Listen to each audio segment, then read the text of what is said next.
உச்சநீதிமன்றம் அளித்துள்ள தீர்ப்பு குறிப்பாக 2 விஷயங்களை பேசுகிறது.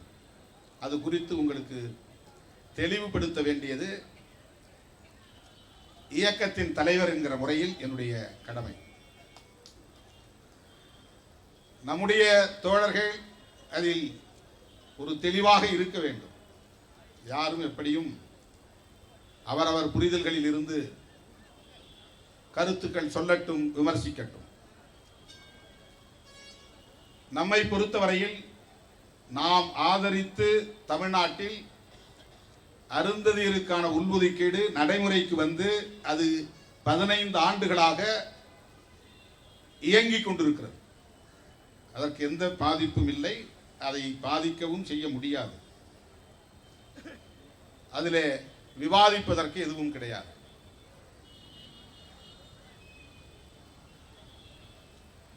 உச்சநீதிமன்ற தீர்ப்பு என்ன சொல்லுகிறது? நானும் தோழர் ரவிக்குமார் அவர்களும் அங்குள்ள சில தலைவர்களை ஏன் சந்தித்தோம்? மறுசீராய்வு உச்சநீதிமன்றத்தில் செய்யப்பட வேண்டும் என்று ஏன் கோருகிறோம்? இது உள்ஒதுக்கீட்டுக்கு எதிரானதா என்ற கேள்வி எழுகிறது. அதிலே நியாயம் இருக்கிறது. ஏனென்றால் உள்ஒதுக்கீடு தொடர்பாக நடைபெற்ற வழக்கு அது. ஆகவே இந்த தீர்ப்பு உள்ஒதுக்கீடு தொடர்பாக வழங்கப்பட்டிருக்கிற தீர்ப்பு. ஆனால் அதற்குள்ளே இருக்கிற உள்குத்து என்பதுதான் முக்கியமானது. அதை புரிந்து கொள்வதில் தான் இங்கே சிக்கல்கள் இருக்கின்றன. பட்டியல் சமூகத்தினரை, பழங்குடி சமூகத்தினரை ஒருங்கிணைப்பது, அவர்களின் எண்ணிக்கை பலத்தை வலுப்படுத்துவது, பெருக்குவது புரட்சியாளர் அம்பேத்கரின் கனவுகளில் ஒன்று.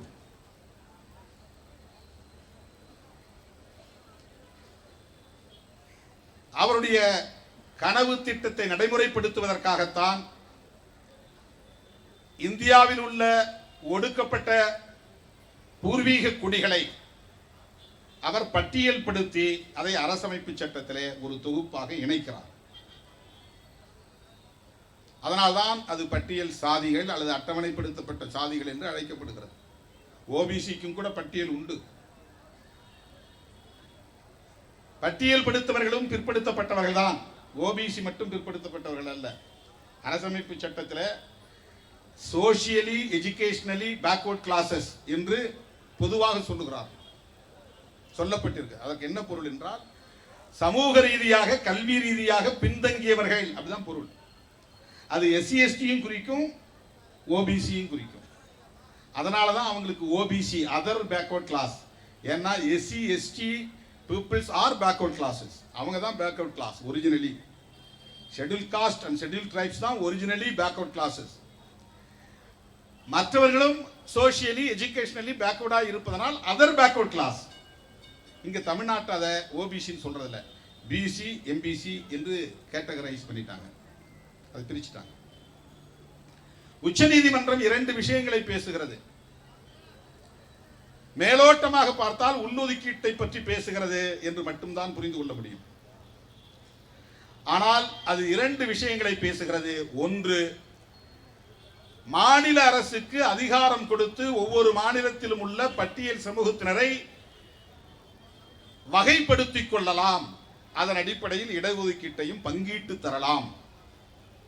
ரொம்ப முக்கியமான விஷயம். மாநில அரசுகளுக்கு அதிகாரம் உண்டு.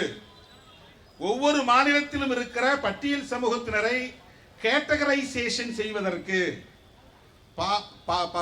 அதாவது தொகுதி தொகுதியாக, பகுதி பகுதியாக அல்ல, தொகுதி தொகுதியாக, A group, B group, C group வகைப்படுத்துவது, அந்த அதிகாரம் மாநில அரசுகளுக்கு வழங்கப்படுகிறது. இது மிகவும் கவனிக்க வேண்டிய ஒன்று, விவாதிக்கப்பட வேண்டிய ஒன்று, எச்சரிக்கையாக அணுக வேண்டிய ஒன்று. இதை யார் செய்கிறார்கள் என்பதிலிருந்து இதை நாம் கவனிக்க வேண்டிய தேவை இருக்கிறது. தலித் மக்களின் நலன்களில் உண்மையிலேயே அக்கறை உள்ளவர்கள் செய்கிறார்களா, அல்லது தலித் மக்களின் நலன்களை விரும்பாதவர்கள் செய்கிறார்களா என்கிற கேள்வியிலிருந்து இதை புரிந்து கொள்ள வேண்டும். உச்சநீதிமன்றம் தீர்ப்பளிப்பதற்கு முன்பே இந்த கேட்டகரைசேஷன் ஆந்திராவிலே, ஒருங்கிணைந்த ஆந்திராவிலே வந்துவிட்டது. ஆந்திராவில் வருவதற்கு முன்பே பஞ்சாபில், ஹரியானாவில் வந்துவிட்டது. அது 1975 நடந்தது பஞ்சாபில். இது 1996 நடந்தது ஆந்திராவில், ஒருங்கிணைந்த ஆந்திராவில். ஆக முதல் பிரச்சனை மாநில அரசுகளுக்கான அதிகாரம், மாநிலங்களில் உள்ள பட்டியல் சமூகத்தினரை வகைப்படுத்துகிற அதிகாரம், வகைப்படுத்துவதன் மூலம் அவர்களுக்கான இடஒதுக்கீட்டை பங்கு போட்டு தருகிற அதிகாரம். இது மேலோட்டமாக பார்த்தால் சரி என்று தோன்றும். ஆனால் அதற்குள்ளே இருக்கிற உள்குத்து என்ன என்பதை புரிந்து கொள்ள வேண்டும். அதுதான் இங்கே பிரச்சனை. நாம் சமூக நீதியின் மீது நம்பிக்கை உள்ளவர்கள், ஒவ்வொரு சாதியினருக்கும் அந்த சமூக நீதி போய் சேர வேண்டும் என்கிற கருத்துள்ளவர்கள். அதில் எந்த விதமான மாற்று கருத்துக்கும் இடம் கிடையாது. ஒரு தொகுப்பிலே 76 சாதிகள் இருக்கின்றன தமிழ்நாட்டில் என்றால் 76 சாதிகளும் அந்த பயனை நுகர வேண்டும். அதுதான் முக்கியமானது. அதுதான் சமூக நீதி. இதை யாரும் மறுக்க முடியாது. அதிலே நமக்கு எந்த மாற்று கருத்தும் இல்லை. இரண்டாவது உச்சநீதிமன்ற தீர்ப்பில் என்ன சொல்லப்பட்டிருக்கிறது என்றால், அது தீர்ப்பு அல்ல, அப்சர்வேஷன். இது ஜட்ஜ்மெண்ட், அது அப்சர்வேஷன். ஒரு கருத்தா சொல்றான், யாரும் கேட்கல, பிரேயர் கிடையாது. மனுவில் நாம் தாக்கல் பண்ற மனுவுக்கு பேர் அஃபிடவிட்னு பேர், பிரமாண தாக்கல், பிரமாண பத்திரம்னு சொல்லுவாங்க. ஆங்கிலத்தில் அஃபிடவிட் சொல்லுவாங்க. அதில் எல்லா விவரங்களையும் எழுதி முடிச்சு கடைசியாக பிரேயர் இருக்கும். பிரேயர்னா என்ன கோரிக்கை, அந்த பிரேயரில் என்ன சொல்றாங்க, மாநில அரசுகள் பட்டியல் சமூகத்தினரை வகைப்படுத்தி அவர்களுக்கான இடஒதுக்கீட்டை பங்கீட்டு தருவதற்கு அதிகாரம் உண்டா இல்லையா என்பதுதான் பிரேயர். அதிகாரம் வேண்டும் என்பதுதான் பிரேயர். கிரீமி லேயரை பற்றி யாரும் பிரேயர் வைக்கவில்லை. அதுல யாரும் அந்த மனு தாக்கல் செய்தவங்க, உச்ச நீதிமன்றத்தில் தாக்கல் செய்தவங்க கிரீமி லேயரை பற்றி என்ன சொல்றீங்க அப்படின்னு கேட்கல.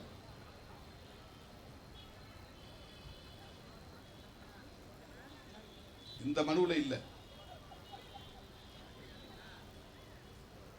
அது விவாதம் நடந்திருக்கு. நீண்ட காலம் அந்த விவாதம் யார் வைக்கிறாங்கன்னா, ஃபார்வர்ட் கம்யூனிட்டிஸ் தான் வைக்கிறாங்க.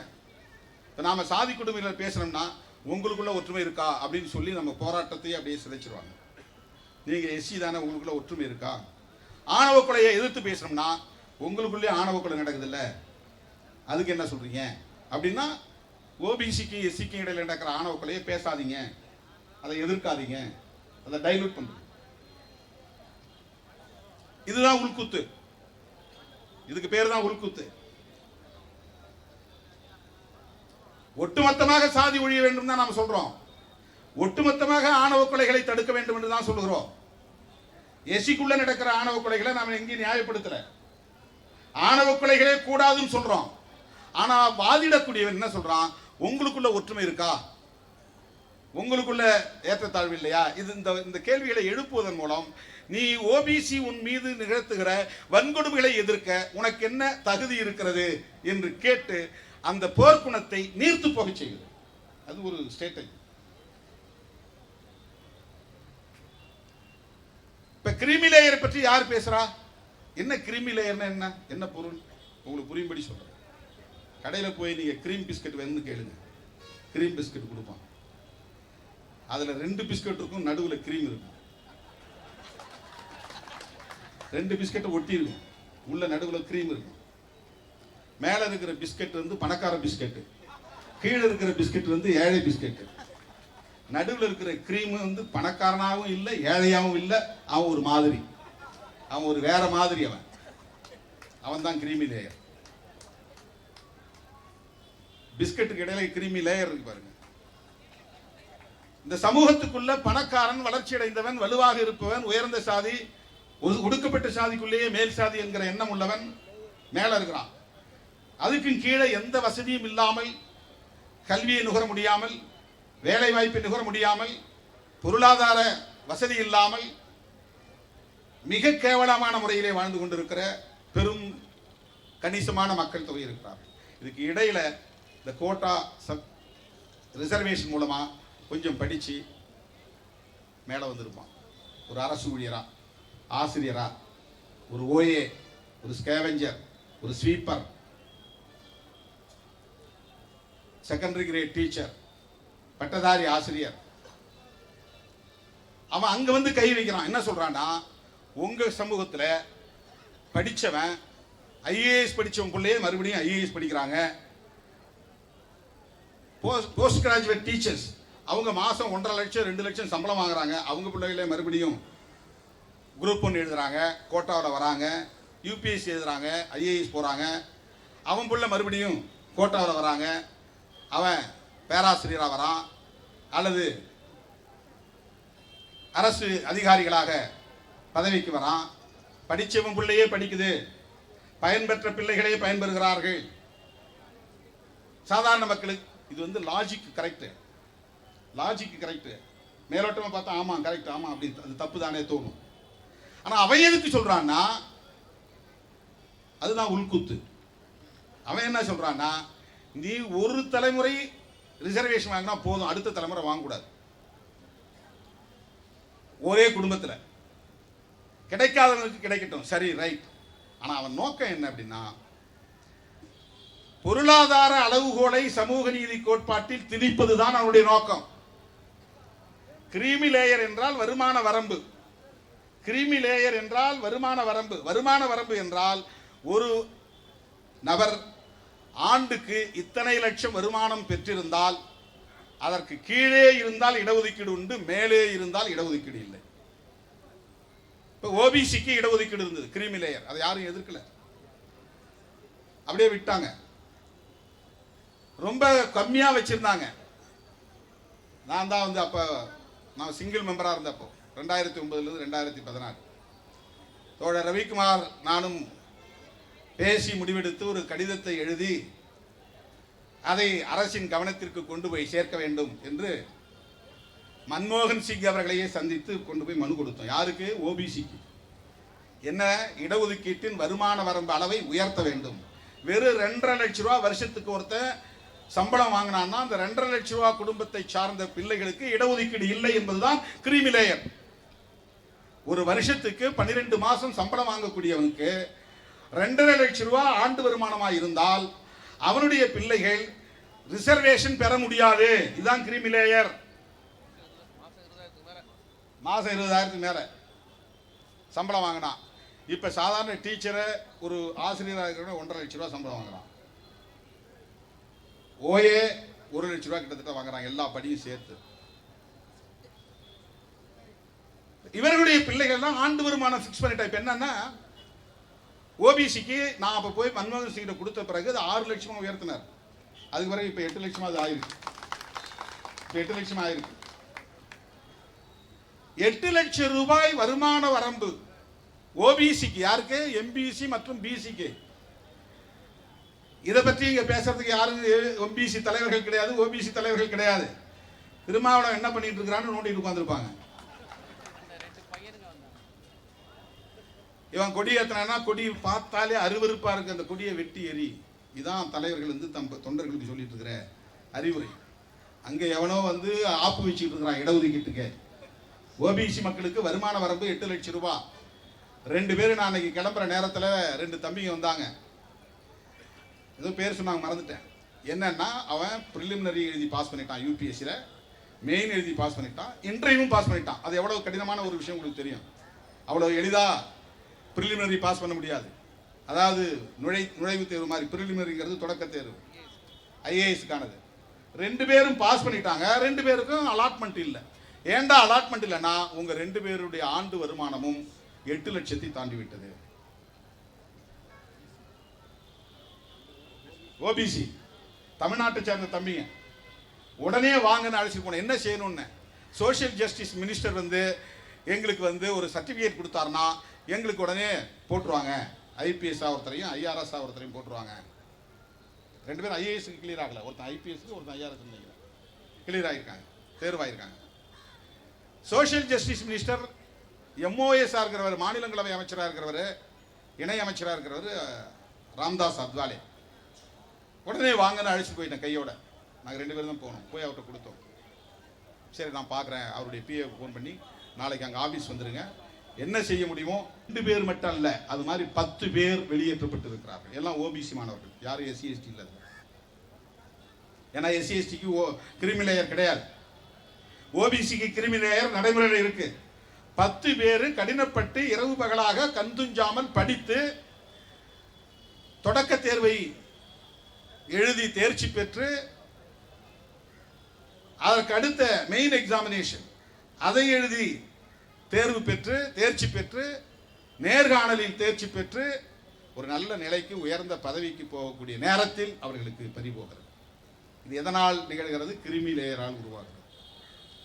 இந்த கிரிமி லேயரை எஸ்சி எஸ்டிக்கும் கொண்டு வர வேண்டும் என்று உச்ச நீதிமன்றம் அப்சர்வேஷன் என்கிற பெயரிலே ஒரு கருத்தாக சொல்லி இருக்கிறது. இதுதான் இன்றைக்கு நாடு முழுக்க இருக்கிற விவாதம். எஸ்சி எஸ்டிக்கு கிரிமி லேயர் வந்தால் என்ன ஆகும்?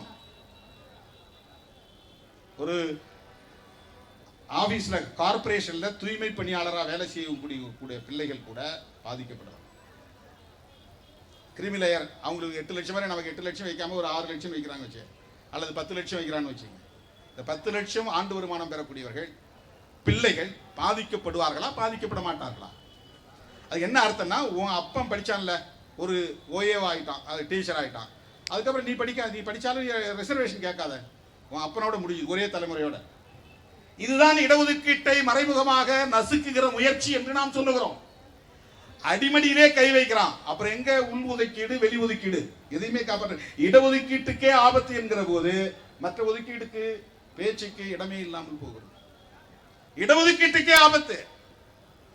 இந்த பரந்த பார்வையோடு நம்முடைய நிலைப்பாட்டை அணுகுகிறவர்களால் மட்டும்தான் நம்முடைய வாதத்தை புரிந்து கொள்ள முடியும். இதற்கு ஒரு தேசிய பார்வை தேவைப்படுகிறது. 2 விஷயம் சொன்னேன். ஒன்று, மாநிலங்களில் இருக்கிற பட்டியல் சமூகத்தினரை பாகுபடுத்துவதற்கு அல்லது வகைப்படுத்துவதற்கு மாநில அரசுகளுக்கு அதிகாரம் தருகிறது உச்சநீதிமன்றம். இதை எதிர்க்கிறோம். இதை எதிர்ப்பது மாநில சுயாட்சிக்கு எதிரானதாகாது. இது வேறு, அது வேறு. தலித் மக்களின் பிரச்சனைகளை தேசிய அளவில் தான் அணுக வேண்டிய தேவை இருக்கிறது. மாநில அளவிலே இவற்றை அணுக முடியாது. அதற்கு பல காரணங்கள் இருக்கின்றன. 10.5% வேண்டும் என்று மருத்துவர் ராமதாஸ் கேட்ட உடனேயே எடப்பாடி பழனிசாமி அவர்கள் எந்த சமூகத்தினரை பற்றியும் கவலைப்படாமல், யாரையும் கலந்து பேசாமல், அனைத்து கட்சி கூட்டத்தை கூட்டாமல் உடனே அறிவித்தார். அவருடைய அரசியல் லாபத்திற்காக அவர் கையில் அதிகாரம் இருந்ததால்.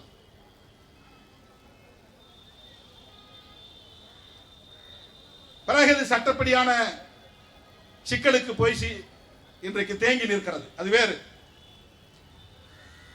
மாநில அரசுகளின் கைகளில் இதை ஒப்படைக்க கூடாது என்கிற கவலை, அச்சம் புரட்சியாளர் அம்பேத்கர் அவர்களுக்கு இருந்தது. இந்த சாதிகளை எல்லாம் அரசமைப்பு சட்டத்திலே ஒரு பின்னிணைப்பாக இந்த பட்டியல் முழுக்க இணைத்தவர் புரட்சியாளர் அம்பேத்கர். பிறகு அது பொருத்தமாக இல்லை என்று தெரிந்த பிறகுதான் அதற்கென்று ஆர்டிகிள் 341 ஆர்டிகிள் 342 என்ற 2 உறுப்புகளை இணைக்கிறார். 341 பட்டியல் சமூகத்தை பற்றியது, 342 பழங்குடியின மக்களை பற்றியது. இவர்களை பற்றி எந்த முடிவை நீ எடுத்தாலும் பாராளுமன்றத்திலே வந்து விவாதித்து பிரசிடென்ட் ஆஃப் இந்தியா, இந்திய குடியரசுத் தலைவர் ஒப்புதலோடு தான் முடிவெடுக்க வேண்டும் என்கிற முடிச்சு போட்டு வைக்கிறார். முளகுச்சி அங்க அடிச்சு கட்டி வச்சிட்டார்.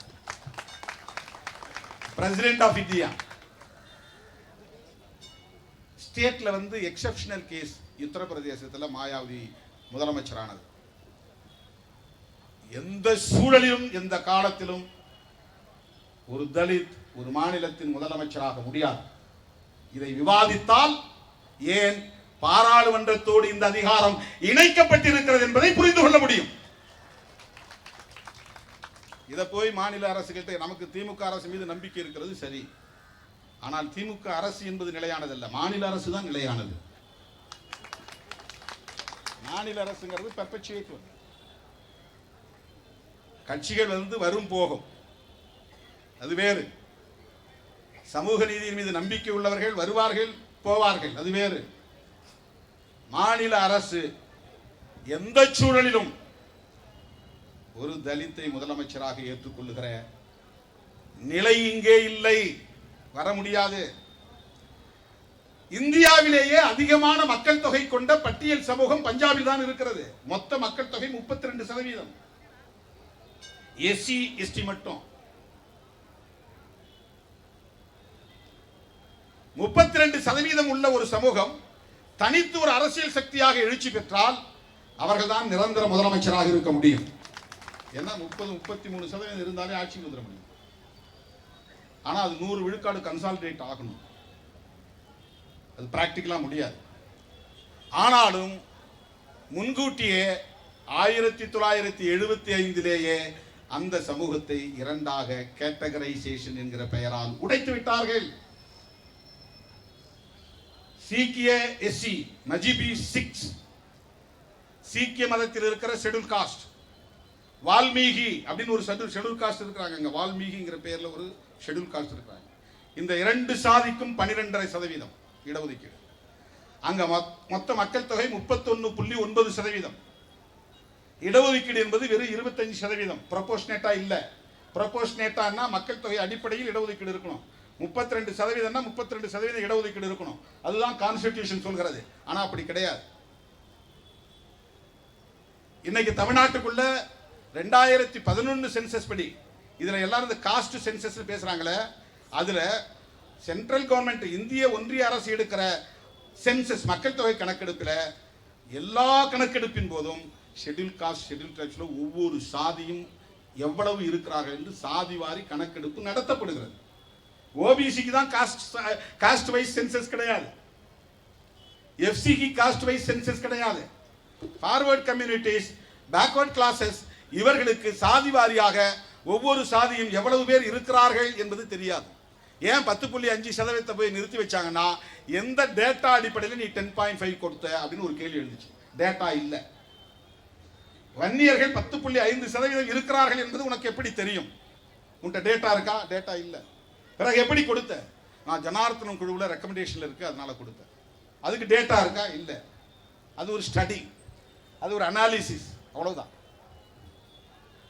அதுக்கு டீடைல்டு ரிப்போர்ட் கிடையாது, டேட்டா கிடையாது, தோராயமாக சொல்லி இருக்கிறார்கள்.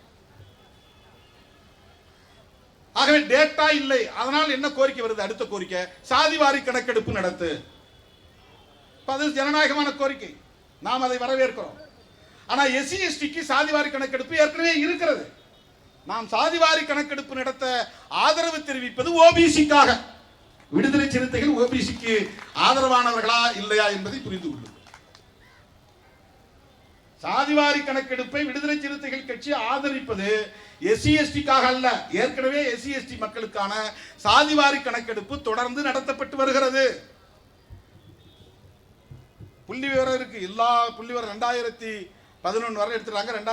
எவரி 10 இயர்ஸ் சென்சஸ் எடுக்கணும், ஒவ்வொரு 10 வருஷமும்.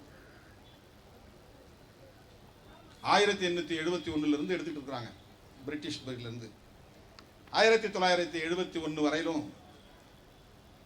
மக்கள் தொகை அடிப்படையில் இடஒதுக்கீடு வழங்கப்பட்டு வருகிறது. அதுக்கு பிறகு மக்கள் தொகையை கணக்கில் எடுத்துக்கல. ஏன் கணக்கில் எடுத்துக்கலன்னா, இங்க சீலிங் வச்சுட்டாங்க. என்ன சீலிங் வச்சுட்டாங்கன்னா, ஒட்டுமொத்த இடஒதுக்கீடும் இந்திரா சகானி வழக்கில் 50% தாண்டக்கூடாதுன்னு உச்சநீதிமன்றம் தீர்ப்பு சொல்லிடுச்சு. தமிழ்நாட்டில் ஏற்கனவே எம்ஜிஆர் ஓபிசி மக்களுக்கு 50% உயர்த்திட்டார். தாழ்த்த தலித் மக்களுக்கு, பட்டியல் சமூகத்தினருக்கு 18% இருந்துச்சு, பழங்குடி மக்களோடு சேர்த்து. பிறகு கலைஞர் 16 இருந்ததை 18 ஆக்கினார், 18 இருந்ததை 19 ஆக்கினார். 25 இருந்த ஓபிசி இடஒதுக்கீட்டை 35 ஆக்கினார் கலைஞர். எம்ஜிஆர் 35 50 ஆக்கினார். ஏன் அவருக்கு அந்த நெருக்கடி ஏற்பட்டதுன்னா, அவர் எக்கனாமிக்கல் அந்த கிரைட்டீரியாவை கொண்டு வந்தார். வருமான வரம்பு யாருக்கு? ஓபிசிக்கு. அதனால அடுத்து வந்த நாடாளுமன்ற தேர்தலில் எம்ஜிஆர் தோற்று போனார். அந்த தோல்விதான் அவருக்கு அச்சத்தை தந்தது. இரட்டை இலை சின்னம் எந்த காலத்திலும் தோற்காதுன்னு சொல்லிக்கிட்டு இருந்த சூழல்ல வருமான வரம்பு அடிப்படையில் இடஒதுக்கீடு கொண்டு வந்த போது, அதற்கான ஜிஓ போட்ட போது, வந்த அடுத்த தேர்தல் நாடாளுமன்ற பொதுத் தேர்தல் 2 இடங்களில் தான் இரட்டை இலை ஜெயிச்சது. 37 இடங்களிலும் தோற்று போனது.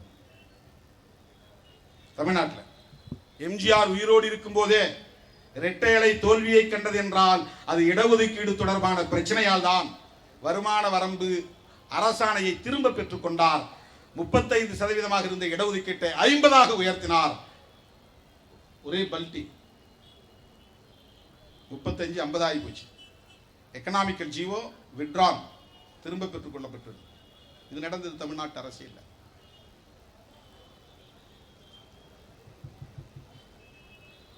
ஆகவே இடஒதுக்கீட்டை வழங்குகிற போது மாநில அரசுகளின் கைகளில் அதிகாரம் இருந்தால் மாநில அரசுகள் தம் விருப்பம் போல் அந்தந்த மாநில சூழலுக்கு ஏற்ப இந்த பட்டியல் சமூகத்தினரை ஒருங்கிணைய விடாமல், ஒரு சக்தியாக சேர விடாமல் எதிர்காலத்திலே சிதறடித்து விடுவார்கள். இதுதான் புரட்சியாளர் அம்பேத்கரின் கவலை. இதுதான் புரட்சியாளர் அம்பேத்கரின் கவலை. நீங்க இதில் கவனமா கேட்கணும். உங்களுக்கு ஒரு தெளிவு தேவை. Numerical strength. இன்னைக்கு தலித்துகள் வசிக்கிற குடியிருப்புகளுக்கு வருகிறார்கள், ஓட்டு கேட்கிறார்கள், தலித்துகளின் கோரிக்கைகளுக்கு மதிப்பு கொடுக்கிறார்கள் அல்லது நிறைவேற்றுகிறார்கள் என்று சொன்னால் ஒரே ஒரு ஹோல்டு தான், ஒரே ஒரு பிடிமானம் தான், ஒரே ஒரு பிடிமானம் தான். The Constitution, அரசமைப்பு சட்டம். ஒரே ஒரு பிடிமானம் தான்.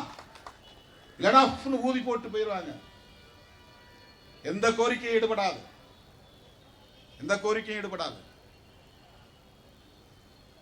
இன்றைக்கு நாம் ஒரு சக்தியாக வளர்ந்து வந்த நிலையிலும் கூட நம்முடைய கோரிக்கைகள் அனைத்தும் ஏற்கப்படுகிறதா, நடைமுறைப்படுத்தப்படுகிறதா? பதவி உயர்விலே இவ்வளவு காலம் ரோஸ்டர் முறை இருந்தது. இந்த ரோஸ்டர் முறை அழிக்கப்பட்டு விட்டது.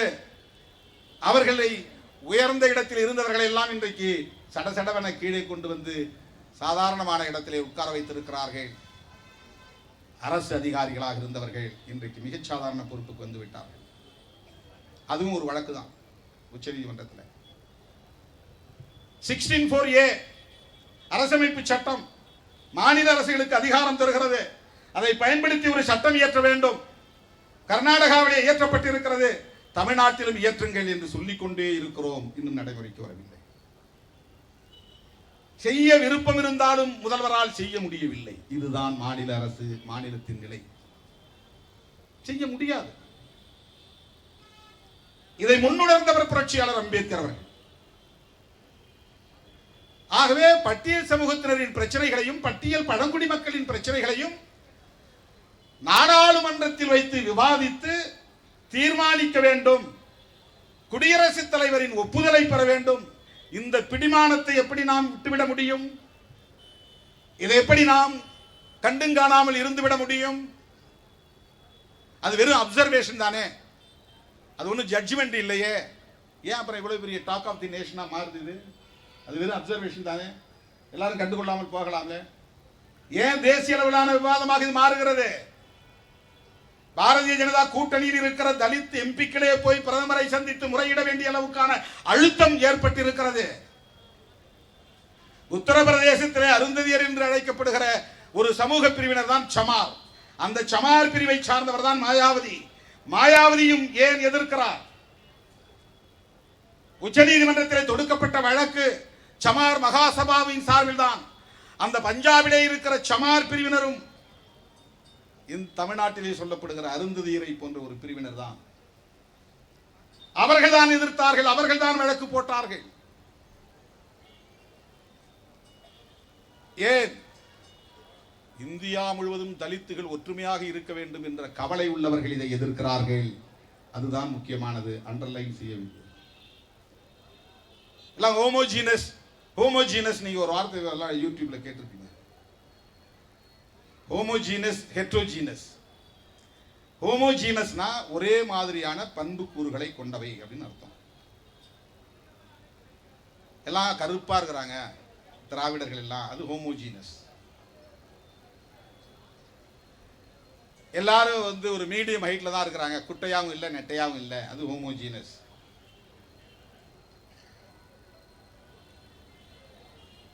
தமிழ்நாட்டை பொறுத்தவரையில் எல்லோரும் வந்து அரிசி சோறு தான் நிறைய சாப்பிட்றாங்க, அது ஹோமோஜீனஸ். பெரும்பாலும் வேட்டி சட்டை தான் அணிகிறாங்க, பெண்கள் புடவையை கட்டுறாங்க, இது homogeneous. Culturally homogeneous, socially homogeneous. ஆனா இந்த அடிப்படையில் அவர்கள் இணைக்கப்பட்டார்கள், தொகுக்கப்பட்டார்கள், ஒரே பட்டியலில் இணைக்கப்பட்டார்கள் என்றால் இல்லை. புரட்சியாளர் அம்பேத்கர் அவர்கள் உடுத்துகிற உடை வேறு, நாம் உடுத்துகிற உடை வேறு. அவர் ரொட்டியை சாப்பிடுகிறார், நாம் அரிசியை சாப்பிடுகிறோம். அவர் மராத்தி மொழியை தாய்மொழியாக கொண்டிருக்கிறார், நாம் தமிழ் மொழியை தாய்மொழியாக கொண்டிருக்கிறோம். இப்படி சொல்லிக்கொண்டே போகலாம். நிறைய வேறுபாடுகள். இது ஹெட்ரோஜீனஸ். இதுக்கு பேர் ஆங்கிலத்தில் ஹெட்ரோஜீனஸ். ஒற்றுமையா இருந்தால் ஹோமோஜீனஸ், மாறுபாடு வேறுபாடு இருந்தால் அது ஹெட்ரோஜீனஸ். வேறு எந்த அடிப்படையிலே ஆயிரக்கணக்கான சாதிகளை ஒரே பட்டியலில் புரட்சியாளர் அம்பேத்கர் அவர்கள் இணைத்தார், தொகுத்தார்? என்ன ஹோமோஜீனஸ்? Untouchability, discrimination. இந்தியா முழுவதும் எந்தெந்த சாதிகளுக்கு தீண்டாமை கொடுமைகள் இருக்கின்றனவோ, பாகுபாடுகள் இருக்கின்றனவோ, அவர்கள் அனைவரையும் அவர் ஒரே பட்டியலில் தொகுத்தார். உணவால், உடையால் வேறுபாடுகள் உண்டு, மாறுபாடுகள் உண்டு. கலாச்சாரத்தால் மாறுபாடுகள் உண்டு. சாதி அடிப்படையில் கூட எனக்கு ஓம் சாதி வேறு, யான் சாதி வேறு என்று சொல்ற நிறைய வாய்ப்புகள் இருக்கிறது. இதுல 76 சாதிகள் இருக்கின்றன. 76 சாதிகளும் ஒரே மாதிரியான பின்புலம் கொண்டவையா, வரலாற்று பாரம்பரியம் கொண்டவையா என்றால் கிடையாது. 76 தனித்தனி சாதிகள் தான். இந்த 76 சாதிகளும் உட்சாதிகள் கிடையாது. இதை உட்சாதி என்று சொல்லுவதே தவறு. பறையருக்குள்ளே பல சாதிகள் உட்சாதிகள் உண்டு. தேவேந்திர குல வேளாளரில் பல சாதிகள் உட்சாதிகள் உண்டு. அருந்ததியரில் உட்சாதிகள் உண்டு. ஒரே சமூகத்திற்குள் பல பிரிவுகள் உண்டு. படையாட்சியில் கூட படையாட்சி என்பது ஒரு பகுதியிலே சொல்லக்கூடிய பெயர், வன்னியர் என்பது இன்னொரு ஏரியாவிலே சொல்லக்கூடிய பெயர், நாயக்கர் என்பது இன்னொரு பகுதியிலே சொல்லக்கூடிய பெயர். சென்னை போன்ற பகுதிகளிலே நாயக்கர் அல்லது கவுண்டர் என்று சொல்லுகிறார்கள். கவுண்டர் என்றும், நாயக்கர் என்றும், வன்னியர் என்றும், படையாட்சி என்றும் பல்வேறு பெயர்களில் அழைக்கப்படுகிறார்கள். இன்னும் பல பெயர் அந்த சமூகத்திற்குள்ளே உண்டு. வன்னியகுல சத்திரியர் என்ற ஒரு பிரிவும் உண்டு. இதுவெல்லாம் உட்சாதிகள். ஆனால் இந்த பட்டியலில் இருக்கிற சாதி ஒவ்வொன்றும் தனித்தனி சாதி தான். தனித்தனி கேரக்டர் உள்ள சாதி, வரலாற்று பின்புலம் உள்ள சாதி. இப்ப நாம சொல்றதுன்னா சொல்லலாம், ஏன்னா நீ நானும் ஒன்னா அப்படின்னு சொல்லணும்னு சொல்லலாம். சாதியவாதி அப்படி சொல்ல முடியும், ஜனநாயகவாதியால் அப்படி சொல்ல முடியாது. விடுதலை சிறுத்தைகள் ஜனநாயகவாதிகள். அதனால யாரையும் நீ நான் ஒன்னா, எனக்குன்னு ஒரு பெரிய பாரம்பரியம் இருக்கு, உன்னோட என்ன சேர்த்து பேசுற, என்னோட ஒன்ன சேர்க்கிற அப்படின்னு நம்ம எந்த இடத்துலையும் பேசுறது கிடையாது. சமூக நீதி எல்லோருக்கும் போய் சேர வேண்டும் என்று எண்ணுகிறோம். ஏனென்றால் நாம் ஜனநாயகவாதிகள். உச்ச நீதிமன்ற தீர்ப்பிலே 2 முக்கிய விஷயங்கள் என்று சொன்னேன். அந்த 2 முக்கிய விஷயங்கள், ஒன்று, மாநில அரசுக்கு அதிகாரம் தருவது பட்டியல் சமூகத்தினரை வகைப்படுத்துவதற்கு. 2, ஜட்ஜ்மெண்ட் என்கிற பெயரிலே, இது அப்சர்வேஷன் என்கிற பெயரிலே சொல்லப்பட்டிருக்கிற கிரீமி லேயர் பிரச்சனை. இது எதிர்ப்பு தெரிவிக்கலைன்னா ரொம்ப சிம்பிளா உடனே இதை நடைமுறைக்கு கொண்டு வர்றதுக்கு அவங்க தயாராக இருந்தாங்க. அதில் என்ன பெரிய அதிர்ச்சினா, அவங்களே எதிர்பார்க்கல என்டிஏ கூட்டணியில் இருக்கிற தலித்துகளை உடனே எதிர்ப்பு தெரிவிப்பாங்க. சந்திரசேகர் ஆசாத் என்ன பார்லிமெண்ட்டுக்குள்ள கூப்பிட்டு கேட்டார், என்ன இந்த உள்ஒதுக்கீடை பற்றி நீங்கள் என்ன நினைக்கிறீங்க? நாங்கள் வரவேற்கிறோம்னு சொன்னோம். அதிர்ச்சி அடைஞ்சார். எப்படி வரவேற்கிறீங்க? இதில் கிரீமி லேயரை நாங்கள் எதிர்க்கிறோம், சப்கேட்டகரைசேஷன் எதிர்க்கிறோம். அப்புறம் எப்படி இது சப்கோட்டா? தமிழ்நாட்டில் இருக்கிறது சப்கோட்டா, தமிழ்நாட்டில் இருக்கிறதுக்கும் ஆந்திராவில் இருக்கிறதுக்கும் என்ன வேறுபாடு? பெரிய வேறுபாடு இருக்கு. இது யாருக்கும் புரியாமல் பேசுறாங்க. தமிழ்நாட்டில் இருக்கிற உள்ஒதுக்கீடு என்பது வேறு, ஆந்திராவில் இருக்கிற உள்குத்து என்பது வேறு. இது உள் ஒதுக்கீடு, அது உள்குத்து. அதை அவன் பிளாக் பண்றான். தனித்தனியா தடுப்பு சுவர் எழுப்புறான். ஏ குரூப் நீ வேற, பி குரூப் நீ வேற, 2 பேருக்கு இடையில ஒரு பர்பச்சுவேட் ஸ்பிளிட் உருவாக்குறான். ஒரு நிரந்தரமான பிரிவை ஏற்படுத்துகிறான். 4 கேட்டகரிக்கும் தனித்தனியா. அங்க மொத்தம் 59 சாதிகள், 59 சாதிகளையும் தனித்தனியா பிரிக்கிறான். மாலாவுடைய உட்சாதிகள் ஒரு பிரிவு, மாதிகாவினுடைய உட்சாதிகள் ஒரு பிரிவு, அப்புறம் சின்ன சின்ன சாதிகள்லாம் சேர்த்து ஒரு பிரிவு. அது இல்லாமல் ஏதோ இன்னொரு சாதி, மொத்தம் 4 பிரிவாக பிரிக்கிறான். A group, B group. ஆதி ஆந்திரா அதில் ஒரு 12 சாதிகளை ஒன்றா சேர்த்து 1% கொடுக்குறான். மாதிகாவோட 18 சாதிகளை ஒன்றா சேர்த்து 7% கொடுக்குறான். மாலா சாதியும் அதே அடையாளமாக உள்ள ஹோமோஜீனஸ், அதே அடையாளம் உள்ள சாதிகள் எல்லாம் 25 சாதிகளை ஒன்றா சேர்த்து 6% கொடுக்குறான். இதர சாதிகளை ஒன்றா சேர்த்து ஆதி ஆந்திராவில் 4 சாதிகள் தான். இதர சாதிகள் ஒரு 12 சாதிகள், அதெல்லாம் குட்டி குட்டியான சாதிகள். 5000 பேர் 10,000 பேர் தான் இருப்பாங்க. தமிழ்நாட்டில் அந்த மாதிரி 10,000க்கு மேற்பட்ட சாதிகள், 30க்கு மேலே இருக்குது. எஸ்சி எஸ்டியில் 10,000க்கு வெறும் 10,000 பேர் தான் இருப்பாங்க. என்ன அவங்களாம் இப்போ கிளைம் பண்ணவே முடியாது. குதிரை வண்ணார் எவ்வளோ பேர் இருப்பாங்க? கிளைம் பண்ண முடியாது. வள்ளுவ பண்டாரம் எவ்வளோ பேர் இருப்பாங்க? கிளைம் பண்ண முடியாது. தென் மாவட்டங்களுக்கு போனால் சாம்பவர்கள், ஆதி திராவிடர்னு அவங்க சான்றிதழ் வாங்க மாட்டாங்க. சாம்பவர்கள் அவங்க மொத்த மக்கள் தொகையில் எவ்வளோ பேர் இருப்பாங்க? அவங்களால காம்பீட் பண்ண முடியாது. 1922, 22 எம்சி ராஜா, அன்னைக்கு அகில இந்திய தலைவராக இருந்தவர் எம்சி ராஜா. அம்பேத்கர்லாம் அரசியலே தீவிரமான ஈடுபாடு கிடையாது. அவர் ஒரு ஸ்டூடெண்டாக இருந்தார், நிறைய ரிசர்ச் பண்ணிட்டு இருந்தார். அப்போ ஆல் இந்தியா லீடரா, நேஷனல் லீடரா இருந்தவர் எம்சி ராஜா. அவர் எம்பியாவும் இருந்திருக்கிறாரு, எம்எல்சியாவும் இருந்திருக்காரு. அவங்க எல்லாம் ஒன்னா சேர்ந்து சாதியை ஒழிக்கிறதுக்காக ஒரு புது இன பெயரை கண்டுபிடிச்சாங்க. ஆரிய இனத்துக்கு எதிராக திராவிட இனம், நாங்கள்லாம் திராவிடர்கள், எங்களை பழங்குடியினர் என்கிற காரணத்தினால், பூர்வீக குடிகள் என்கிற காரணத்தினால் ஆதி திராவிடர் என்று அழைக்க வேண்டும். அப்பெல்லாம் ஷெட்யூல்டு காஸ்ட் ஒன்று கிடையாது, பட்டியல் கிடையாது. அம்பேத்கர் இருந்த பிறகுதான பட்டியல் வருது. அப்ப தமிழ்நாட்டுக்குள்ள என்னென்ன சாதி இருக்குங்கிறதே எம்சி ராஜாவுக்கு தெரியாது. அன்டச்சபிள்ஸ் சொல்லப்படக்கூடியவர்கள் அப்ப வட மாவட்டங்களில் பறையாஸ், பஞ்சமாஸ் தான் அழைப்பாங்க. ஒட்டுமொத்த எல்லா சாதிகளுக்கும் பறையர் தான் பேரு. இந்தியா முழுவதும் இருக்கிற எல்லா அன்டச்சபிள்ஸுக்கும் பறையான் தான் பேரு. அதுதான் உலகளாவிய சொல், ஒரே சொல்.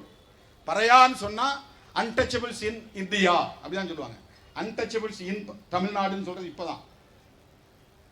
சர்வதேச பறையனை போல் உன்னை கட்டி வைத்து உதைப்போம் அப்படின்னு ஜான் மேஜர் சதாம் ஹுசேனை சொன்னார். சதாம் ஹுசேன் தமிழ்நாட்டில் பிறந்த பறையனா? இன்டர்நேஷனல் பறையான்னு சொன்னான். யாரு? இங்கிலாந்து பிரதமர் ஜான் மேஜர். யார? சதாம் ஹுசேனை. நம்ம சுப்பிரமணிய சாமி சொன்னார் மேதகு பிரபாகரன் இன்டர்நேஷனல் பறையா அப்படின்னு. அண்ணன் பிரபாகரன் தமிழ்நாட்டில் பிறந்தவரா, பறையர்குடியில் பிறந்தவரா? கிடையாது. பறையா என்பது ஒரு இன்டர்நேஷனல் டேர்ம். எதிர்த்து கலகம் செய்கிறவன், இருக்கிற ஆர்டரை சீர்குலைக்கிறவன். பிரபாகரன் அப்படி எதிர்த்து நிற்கிறார். சதாம் ஹுசேன் அமெரிக்க ஏகாதிபத்தியத்தை எதிர்த்து நிற்கிறான். உலகம் பூரா உன் டாலர் செல்லு, என் நாட்டில் செல்லாதான்.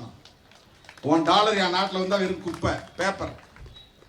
அமெரிக்கன் டாலருக்கு அவனுடைய நாட்டில் ஈராக்ல மதிப்பு கிடையாது. இதை சொல்ற தில்லு ஒரே ஆளுக்கு தான், சதாம் ஹுசேனுக்கு மட்டும்தான் இருந்துச்சு. அதனாலதான் சதாம் ஹுசேனை இன்டர்நேஷனல் பறையான்னு சொன்னான். ஏன்னா அவன் தான் இந்த மாதிரி துணிச்சலா பேசுவான் அப்படிங்கிறது உலக வழக்கு. எதிர்த்து கலகம் செய்வான் அப்படிங்கிற ஒரு உலக வழக்கு. இந்த பொருள், அந்த சொல்லுக்கு உள்ள பொருளை தான் நான் சொல்றேன். என்னையும் அந்த அடையாளத்தை பொருத்தி பார்ப்பாங்க சில பேர். அவன் சாதியவாதிகள் அப்படி பார்ப்பான். சாதியவாதிகளை திருத்தவே முடியாது. சாதியவாதிகளை அப்படி பொருத்தி பார்ப்பார்.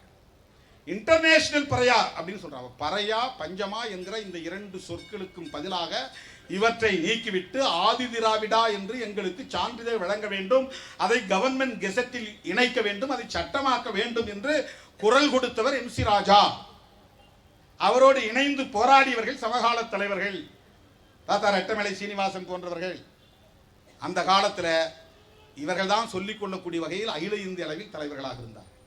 அகில இந்திய அளவிலே அம்பேத்கர் பறக்கும் போதே ரெட்டமலை சீனிவாசன் பறையர் மகாஜன சபைன்னு சங்கம் கட்டி நடத்தி இருந்தவர். 1891 இங்க பறையர் மகாஜன சபை இருந்துச்சு. அப்பதான் அம்பேத்கர் ஒரு சிசுவா பூமிக்கு வரார். அம்பேத்கருக்கே முன்னோடிகள்.